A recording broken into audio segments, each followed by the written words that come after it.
Hello sa Chronicles Recap. Bago tayo magpatuloy sa pagsusuri ng manhwa, nais kong ipakiusap sa inyo na mag-subscribe at i-like ito.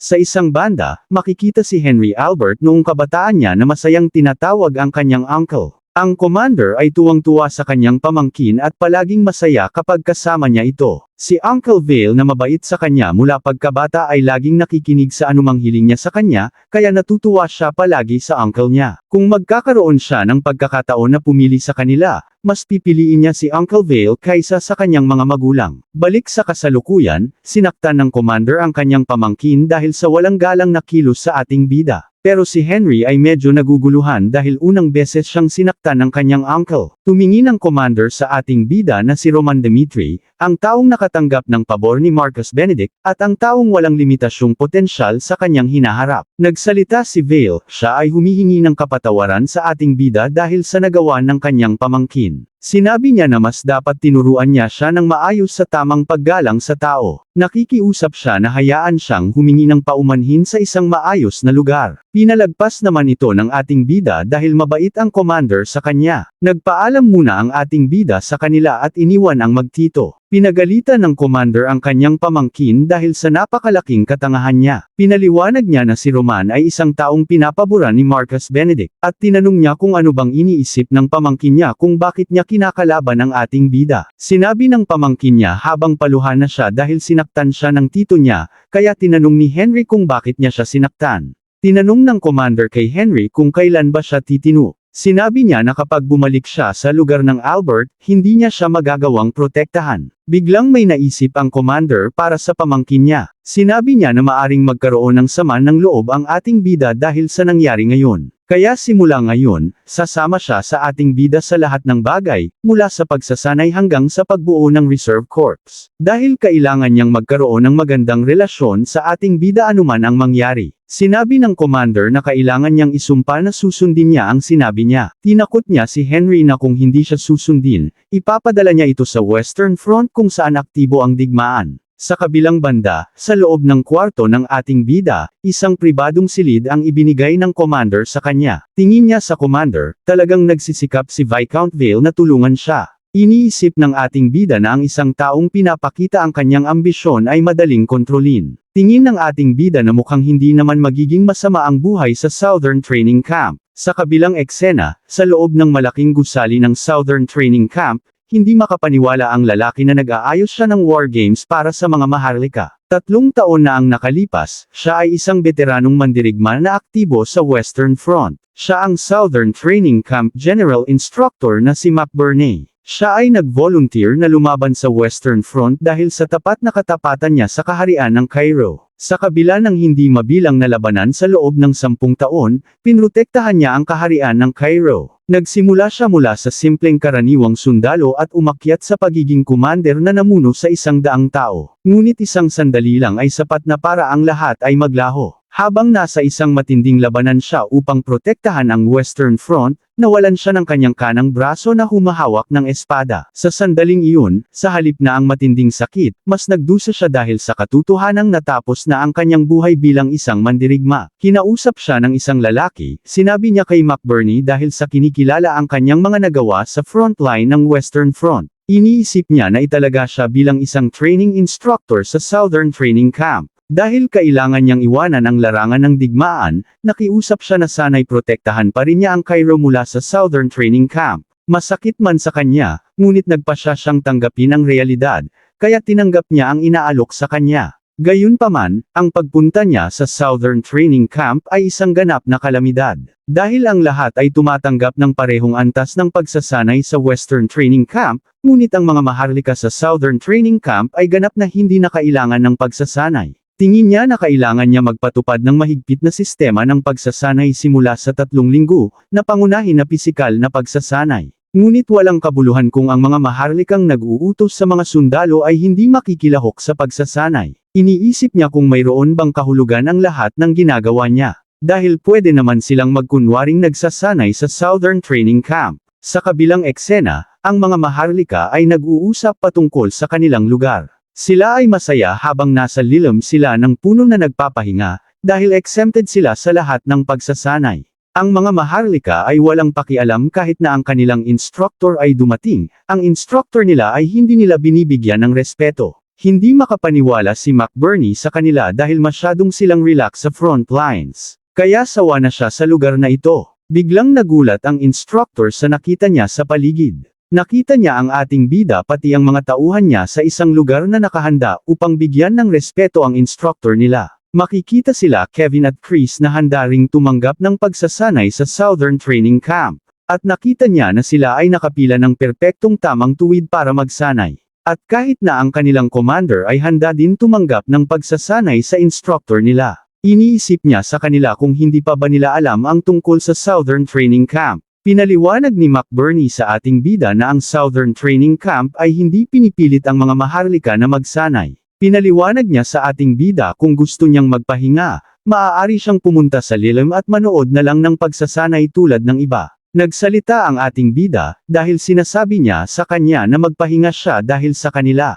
Sumang-ayon si McBurney sa ating bida, at makikita ang mga maharlikang nagpapahinga sa lilim ng puno na tinutukoy niya. Seryosong sinabi ng ating bida, ang mga atake ng kanilang mga kaaway ay walang pakialam kung ano ang kanilang estado sa larangan ng digmaan. At hindi lahat ng digmaan ay nagaganap sa isang bukas na lugar. Dahil pwede ito maganap sa kabundukan at ilog, latian at sa iba pa. Dahil para magampanan ng isang commander ang kanilang tungkulin sa iba't ibang teritoryo, kailangan nila ng kahit kaunting antas ng stamina upang makasabay sa kanilang mga sundalo. Kaya't natural lang para sa isang commander na may awtoridad na mag-utos na makibahagi rin sa pagsasanay. At naintindihan niya na ang pagsasanay sa Southern Training Camp ay isang paraan upang tiyakin ang lakas ng mga sundalo pati na rin bilang isang proseso upang makakuha sila ng karanasan. Nagulat si McBurney dahil naiintindihan ng ating bida ng husto ang kahalagahan ng pagsasanay. Kaya't sinabi ng ating bida sa kanya, na hindi niya na kailangang magpakita ng pekeng ngiti sa harap niya. Dahil handa siya tumanggap ng anumang uri ng pagsasanay, anuman ang kanyang estado. Hindi makapaniwala si McBurney dahil ito ang unang beses na makarinig siya ng isang maharlika na inaalay ang kanyang sarili sa pagsasanay. Narinig niya handang isakripisyo ng mga tao ang kanilang buhay para sa mga taong kumikilala sa kanila. Plano ni McBurney na gumawa ng ilang compromise upang simulan ang pagsasanay nila, ngunit hindi na ngayon. Tingin niya na gagawin niya ang kanyang makakaya sa loob ng 3 linggo sa pagsasanay nila. Biglang pumunta sa harapan ng kanilang instructor at kinuha niya ang mga atensyon nila. Sinabi niya sa kanila na sisimulan niya na ang unang linggo ng pisikal na pagsasanay nila. Sa desisyon ni McBurney, ang instructor nila sa Southern Training Camp, binuksan niya ang mga pintuan ng pagsasanay. Nagsimula na ang kanilang pagsasanay. Tumakbo sila papuntang bundok na may mabigat na dalang bag sa likod. Ang ating bida ay nangunguna sa pagsasanay nila. Sinabi ni McBurney na ang layunin ng pagsasanay na ito ay para ihanda sila para sa walang katapusang digmaan sa pamamagitan ng pagbibigay sa kanila ng kakayahang gumawa ng mabilis na galaw sa anumang oras at saan man. Aakyat nila ang bundok araw-araw, anuman ang panahon, umaraw man o bumagyo. Isang lalaki ang nagtanong kung sino ang mga taong iyon, dahil parang simple lang ang ginagawa nila. Makikita na ang mga dating hindi nagsasanay ng matagal na sa Southern Training Camp, ay hindi sila makasabay sa mga bida natin. Pinaalala ni McBurney sa kanila na ang digmaan ay isang psikolohikal na labanan na hindi alam kung kailan matatapos. Dahil sa pamamagitan ng walang katapusang pagsasanay ng pagwawasiwas ng espada, wala silang tiyak na kota na kailangan nilang malimpasan ang kanilang mga limitasyon. Sinabi ng instructor nila na para sa mga susuko sa kalagitnaan ng pagsasanay, dadagdagan niya ang kanilang pagsasanay kahit na kailangan niyang bawasan ang pagtulog nila. Sa kabilang banda, inabot sila ng gabi sa kanilang pagsasanay, masaya ang iba dahil mas magaan na ang pakiramdam nila ngayon dahil nakapagpahinga na sila. Nagagalit sila dahil sa mga taong sinungaling na nagsasabing maluwag ang pagsasanay sa Southern Training Camp. Dahil hindi nila sinabi na magiging ganito kahirap mula pa sa unang araw nila dito. Sa tingin nila, tumaas ang hirap dahil sa isang tao na pumasok sa training camp. Nagalit ang isang lalaki sa kanila, tinanong niya sa kanila kung hindi ba nila kayang babaan ang kanilang pagpupursigi sa pagsasanay kahit kaunti. Sumang-ayon naman ang iba at sinabi na kumpara sa kanila, sila ay mga sundalong pinili lamang. Sigurado sila na kaya rin nilang hawakan ang ganitong antas ng pagsasanay kung nagkaroon sila ng sapat na oras para maghanda. Sinabi niya sa tauhan ng ating bida, dahil natural na magkakaroon sila ng agwat dahil hindi sila nagsanay ng kasing tagal ng sa kanila. Siya ang lalaki na nagmula sa lugar ng Lawrence, na si Henderson. Tinanong ni Henderson kung gaano na ba katagal sila nagsasanay dito sa training camp.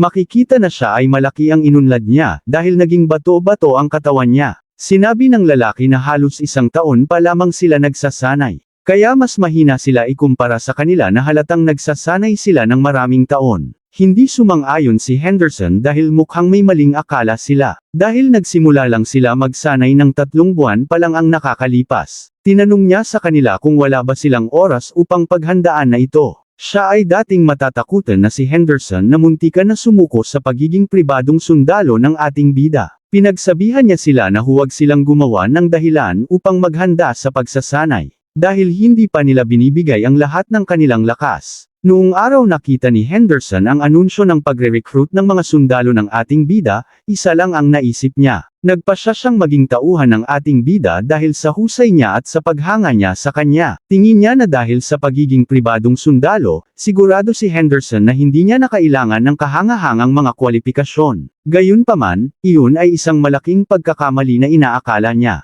Dahil ang mga veteranong mersenaryo tulad nina Lucas, Hockey, at iba pa ay nagtipon para sa mga nakakagulat na kondisyon ng alok ng ating bida. Si Henderson ay agad na pabilang sa mga bihasang sundalo na para siyang pinapalibutan sa gitna ng halimaw. Kaya biglang nagduda na siya sa sarili niya kung kaya niya bang gampanan ang tungkulin niya bilang private soldier ng ating bida. Kaya lumapit siya kay Chris at sinabi niya na sa kasamaang palad, sa tingin niya na wala siyang karapatan na magsilbi sa Lord nila. Tinanong ni Chris kung bakit niya iniisip iyon. Tumugon si Henderson, sinabi niya na siya ay isang magsasaka na hindi man lang marunong humawak ng espada ng maayos. Sinabi niya ang katotohanan siya ay naging magsasaka lang sa buong buhay niya, kaya't ang desisyong magsilbi sa young master nila ay isang mayabang na pagpapasya. Tinanong siya ni Chris kung dahil lang ba doon ay sumusuko na siya, dahil lang mas mahina siya kumpara sa iba. Ikinwento ni Chris nang una niyang makita si Kevin. Na si Kevin ay isang batang walang mayroon sa kanya, kundi ang kanyang mata na may pagkagalit. Sinabi niya sa kanya ang katotohanang hindi niya maunawaan kung bakit siya tinanggap ng young master nila. Gayunpaman, tinanong niya kung nakita na ba ni Henderson si Kevin ngayon. Dahil sa loob ng napakaikling panahon, lumaki si Kevin bilang isang mandirigma na walang sinumang maglalakas loob na baliwalain siya. Sinabi niya na siya rin ay katawa-tawa tulad niya, dahil hinamon niya ang young master nila sa kanyang kamangmangan noong una silang nagkita, at muntik na siyang mawalan ng mga ngipin. Noon, wala siyang alam kundi ang isang pulaka na sa balon. Sinabi niya na siya rin ay nagbago sa pamamagitan ng gabay ng kanilang young master, tulad ni Kevin. Pinalalahanan niya si Henderson na kailangan niyang makinig sa kanya ng mabuti. Ang kanilang young master mismo ang pumili sa kanya bilang kanyang sundalo. Tingin niya na wala siyang kwenta ngayon, pero may potensyal siya lumakas tulad nila ni Kevin. Dahil ang young master na pinagsisilbihan nila ay isang taong kayang gawing ang katotohanan. Nagsalita si Henderson at sinabi niya na sa totoo lang, hindi niya kayang maniwala sa sarili niya. Pero sigurado siyang may dahilan kung bakit siya ang pinili sa lahat ng aplikante. Hindi niya pa rin maisip sa sarili niya, na isang magsasaka ay magiging malakas. Pero tulad ng sinabi ni Chris, susubukan niyang magtiwala sa young master nila. Mula sa araw na iyon, nagsimula nang magbago ang buhay niya. Sinunod niya ang regimen ng pagsasanay kahit anong mangyari kaya nagpursigi siya. Sinabi niya na kahit sumuka siya o himatayin siya, gagawin niya ang lahat upang makahabol sa kanyang mga kasamahan. At sa huli, naging siya ang kasalukuyang sarili niya,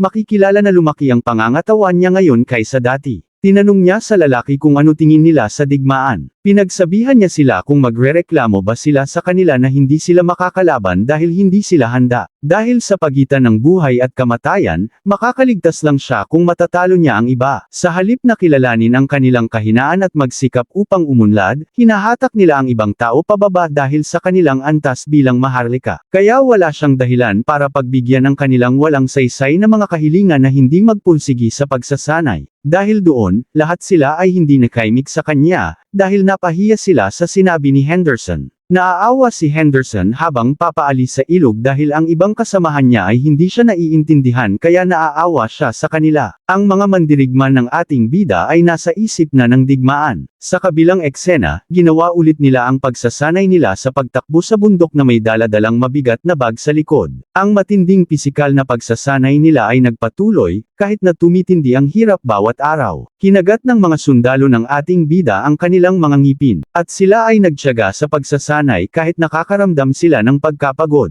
Tinanong ng mga batugang Maharlika kung bakit nagpupulsigi ang mga sundalo ng ating bida. Sinabi nila na iba ang sitwasyon dito, kung ito ay sa Western Front kung saan aktibo ang digmaan, pero ang Southern Front ay malayo sa digmaan. Sinabi ng lalaki sa kanila na inuubos lang nila ang kanilang lakas ng walang saysay dahil sila ay pinanganak na karaniwang tao lamang. Nagtataka siya kung paano kikilalanin ng mga tao ang mga Dimitri kung hindi nila gagawin ang mga bagay na ito. Sila ay sumang-ayon dahil dating ordinaryong pamilya ang mga Dimitri, kaya pinagtatawanan nila ang ating bida. Habang nagpapahinga si Henry, iniisip niya kung paano siya makakalapit sa isang taong tulad ng ating bida. Tingin ni Henry na hindi naiintindihan ng ating bida ang kahalagahan ng magandang ugnayan sa ibang mga Maharlika. Sinabi niya na ito ang problema sa mga Maharlikang pinanganak bilang commoner. Dahil doon, umidlip muna si Taba, dahil sigurado siyang maaayos niya ito ng sarili niya. Sa kabilang banda, may isang tao na may peklat sa mata ang nagbigay ng ulat. Siya ang captain ng Ranger Corps, na si Jackson.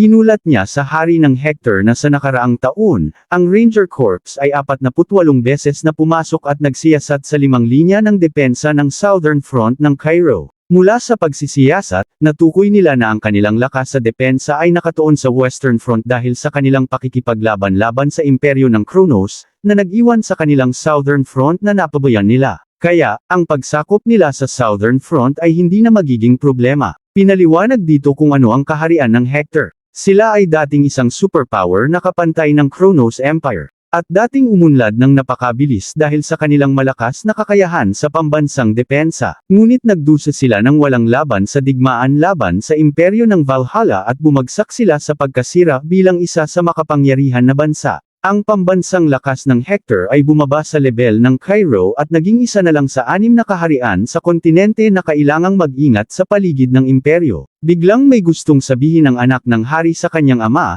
at pinayagan naman ito ng hari. Dahil sinabi niya na ang kaharian ng Hector ay nagdusa ng pinakamasamang ani sa kasaysayan sa loob ng 5 taon. Siya ang prinsipe ng Hector, si Edwin Hector. Sinabi ni Edwin na ang pera na hiniram nila mula sa Gold Bank upang malutas ang problema nila ay bumalik bilang malaking interes at sumasakal sa kanila. At ang kaharian ay hindi na makakapagpatuloy ng ganito dahil paubos na ang kanilang pera. Pinaliwanag niya sa kanyang ama na sa ganitong sitwasyon, mawawala ang kahulugan ng Hector bilang isang kaharian. Sumakit ang ulo ng hari dahil sa digmaan na sinimula ng kanilang mga ninuno, dahil doon nagkaroon sila ng malaking problema. Nag-aalala ang prinsipe ng kanilang kaharian, dahil sa pagkatalo nila sa digmaan, lumayo sila sa digmaan at sa kanilang kasaysayan. Dahil hindi nila muling uulitin ang parehong pagkakamali nila. Gayunpaman, kailangan ding itigil iyon. Dahil nagbigay sila ng sapat na paghahanda sa nakaraang taon, para sa kanilang mga mamamayan na nawala ng pag-asa pati na rin sa kaharian mismo, sinabi ng prinsipe na kailangan na magpasya ng kanyang ama. Tingin ng hari sa digmaan, isang salitang hindi niya magawang bitawan mula sa kanyang bibig. Pero ang kanyang anak ay iba sa kanyang duwag na sarili. Tinanong ng hari ng Hector kung sigurado ba siya. Tumugon ang anak niya na hindi niya ito gagawin kung hindi siya sigurado. Dahil doon, sumang-ayon ang hari sa kanya. Mula sa sandaling ito, binigay ng hari ang lahat ng kapangyarihang na pamahalan na may kinalaman sa digmaan kay Edwin Hector, ang tanging prinsipe ng Hector. Gagawin ng prinsipe ang lahat ng paraan upang manalo sa digmaan. Samantala, sa Southern Training Camp, natapos na ang 3 linggong pagsasanay nila. Dahil doon, masayang sinabi ng commander na mula ngayon, magiging bahagi ang ating bida sa Reserve Corps ng ika-5 linya ng depensa. Pinaalala ng commander sa ating bida ang isang lugar na gustong niyang puntahan, dahil pumulot siya ng mga koneksyon upang maipadala siya roon. Nagpasalamat ang ating bida sa commander. Bago umalis ang commander, sinabi niya na huwag siyang mag-atubiling ipaalam sa kanya kung may kailangan siya anumang bagay. Sa kabilang banda, nagpapasalamat si McBurney, ang instructor nila, dahil sa lahat ng ginawa nila sa training camp. Dahil nalaman niya kung ano ang kanyang pinagtatrabahuhan dahil sa kanya, at sa tingin niya mas magagawa niyang turuan ang mga trainees ng mas may pasyon mula ngayon. Nag-abot siya ng isang sulat sa ating bida, naghanda siya ng isang bagay na maaaring makatulong sa kanya. Ayon ang isang buod ng impormasyon at geographical na katangian ng Southern Front. Sigurado siyang makakatulong ito sa kanya kung sakaling magkakaroon ng digmaan doon. Bagaman sigurado siyang magkakaroon siya ng mapayapang 2 taon mula doon. At ipagdarasal niya ang ating bida sa kanyang kaligtasan sa pagbabalik niya. Nagpasalamat ang ating bida sa kanyang binigay na regalo. Tingin ni McBurney ay nagudyok sa kanya ang kanyang damdamin na sundan siya. Dahil si Roman Dimitri na nakita niya sa nakalipas na 3 linggo ay isang taong karapat-dapat sa kanyang buhay. Ngunit ang kanyang putol na braso ay nawala dahil sa nakaraang digmaan sa Western Front kaya isinuko na niya ang pagiging mandirigma. Tingin niya sa ating bida, na mayroon siyang mga kahanga-hangang talento sa ilalim niya kaya't walang lugar para sa isang taong tulad niya na may isang braso at hindi man lang makapagwasiwas ng espada ng maayos. Tingin niya na siya ay magiging pabigat lamang sa kanya, kaya bumalik na si McBurney na malungkot mula sa kampo ng pagsasanay. Tinignan ng ating bida ang binigay sa kanya ni McBurney na mapa ng Southern Front. Narinig niya na nahirapan si Lucas na makakuha ng ganito kaimportanteng bagay. Tingin ng ating bida sa kanya na siya ay dalisay na mayroon na kabutihang loob sa puso, at karapat-dapat na bigyan ng paggalang. Sa isang banda sa Southern Front, ang First Defense Line ng Cairo, may 2 sundalo ng Cairo na nagbabantay sa border. Biglang nagulat ang isang knight sa nakita niya sa malayong lugar. Nakita niya ang daan-daang sundalo ng Hector na nakahanda umatake sa kanila. Inalerto niya ang iba na ang puwersa ng Hector ay papalusob na sa kanila. Hello guys! Comment nyo nga sa ibaba kung anong reaksyon nyo sa video na ito, at huwag kalimutan i-like at mag-subscribe sa video ito, i-click ang notification bell para palaging tayo updated sa mga bagong content natin, dahil sobrang laking tulong nito sa ating channel. Maraming salamat!